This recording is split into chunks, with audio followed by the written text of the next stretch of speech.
Si vous êtes dirigeant d'entreprise, investisseur professionnel ou tout simplement souhaitez placer de l'argent en bourse, il est un domaine que vous devez maîtriser, celui d'estimer la valeur d'une entreprise ou d'un business en fonction de ses états financiers ou du business plan qui vous sera fourni.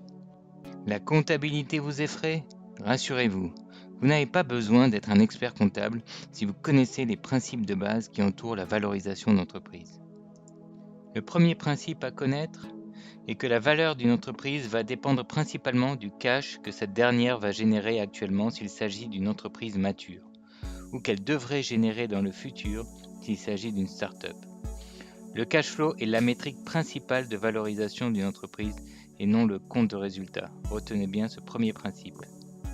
Le deuxième principe à assimiler est de savoir lire ou présenter un bilan de manière simple pour comprendre à quoi correspond la valeur d'une entreprise. Pour cela, je vais vous donner un rapide cours sur le bilan comptable.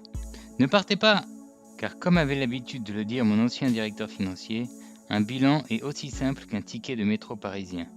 Même si de mon côté, je préfère dire que c'est aussi simple que 4 cubes que l'on assemble. Donc, oubliez tout ce qu'on vous a appris à l'université sur la présentation traditionnelle d'un bilan, entre actifs et passifs, courant et non courant, qui ne donne aucune indication sur la valeur d'une entreprise.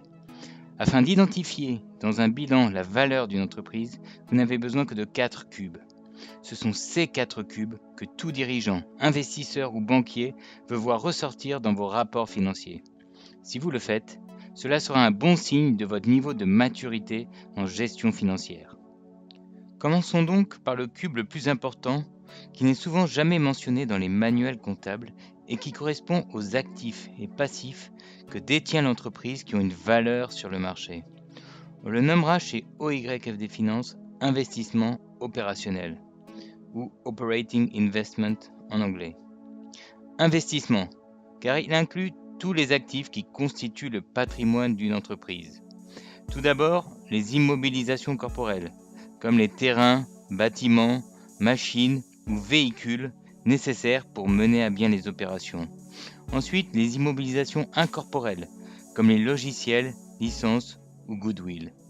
Enfin, les participations ou instruments financiers que l'entreprise possède sur les marchés cotés, tels que des actions ou non cotés, comme de capital d'entreprise.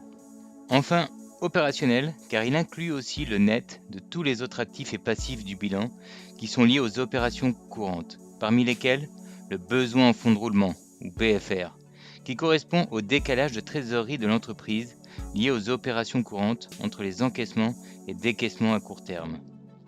Ensuite, les autres actifs ou passifs, tels que les cautions bancaires, cautions de loyer, provisions pour risque ou impôts différés, pour parler des principales. Les 3 autres cubes correspondent donc au financement de votre investissement opérationnel. Ce dernier peut être financé par le cash à votre disposition en banque, de la dette, bancaire ou en obligation, ou bien les capitaux propres apportés par les actionnaires à l'origine, additionnés aux bénéfices ou pertes futures de l'entreprise. Prenons l'exemple de la société Rocky, qui a le bilan comptable suivant au 31 décembre 2018. Un investissement opérationnel de 140, du cash en banque pour 10, de la dette pour 100 et des capitaux propres pour 50. Et donc, ce que vous voyez, c'est que le contrôle n'est plus ici actif égale passif, mais cash plus investissement opérationnel égale dette plus capitaux propres.